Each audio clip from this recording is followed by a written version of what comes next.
There's one other thing that I wanted to bring up. I know that, you gave them strategies where they could navigate some of the mental health issues that the children are experiencing, and the parents can help them with it. But then again, I feel like there's still a lot of, despite the fact that there's a lot of openness, there are a lot of conversations going on about mental health at this time point.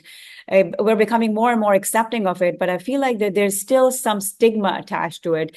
Parents don't want to mention or even want to admit in the first place that their child could be having mental health issues, let alone seek medical help. So so as far as that goes, what's your advice in helping parents navigate those thoughts, those feelings, and also maybe somewhat reducing the stigma around mental health?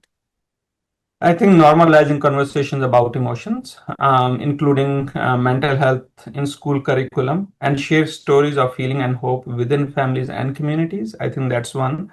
The second thing is that you have young children, there are a lot of stories on, how to express your anger, how to, how to make anxiety as a normal feeling. And just to share some, I just actually about to publish 6 child animated stories where we are working on, one is mom and dad, I freeze when you yell.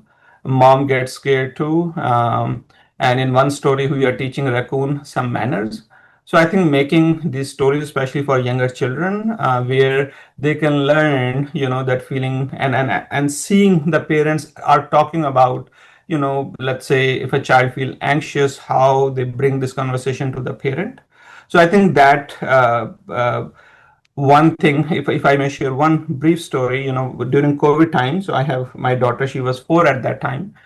So one day, I used to put her to sleep, and one night I was about to put her to sleep. So she held my hand, and I used to say, it's my princess, it's time to go to sleep. And she held my hand and she said, Papi, I don't want to be your princess anymore. Can you spend another 2 hours with me?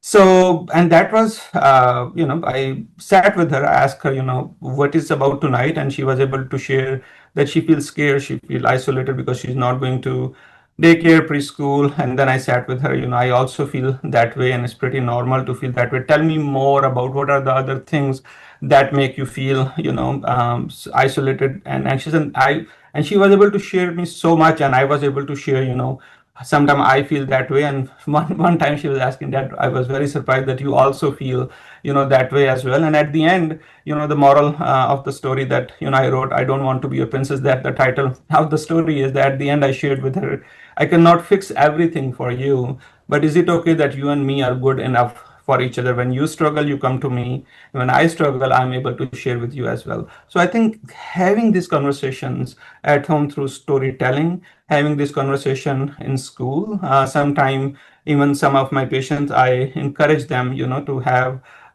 let's say I saw one on selective mutism. So, I ask the school to have that conversation, some documentary or PowerPoint with all the children so they understand what the child is going through. And that was very helpful. So I think those are the couple of things I would share to reduce stigma. And similarly for the teachers, how we can implement some program that can, social emotional learning program, and also, providing safe space both at in school and also at home. So again, thank you, Dr. Zeshan. I think that's very helpful. I feel like since the whole object of this wellness compass is to simplify things for people, and I feel like your overarching message is very simplistic.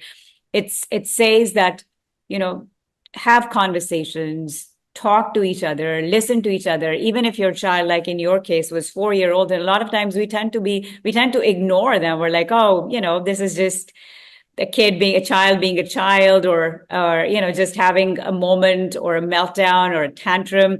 But it's so important how you just pointed out to have a conversation, just even if their concern is minor in your head, it's probably a big thing in their head. And once you have a conversation with them, they feel heard, they feel validated, and that's very important. And that also helps, like you said, reduce the stigma around the situation. So normalizing things, having conversations is extremely important.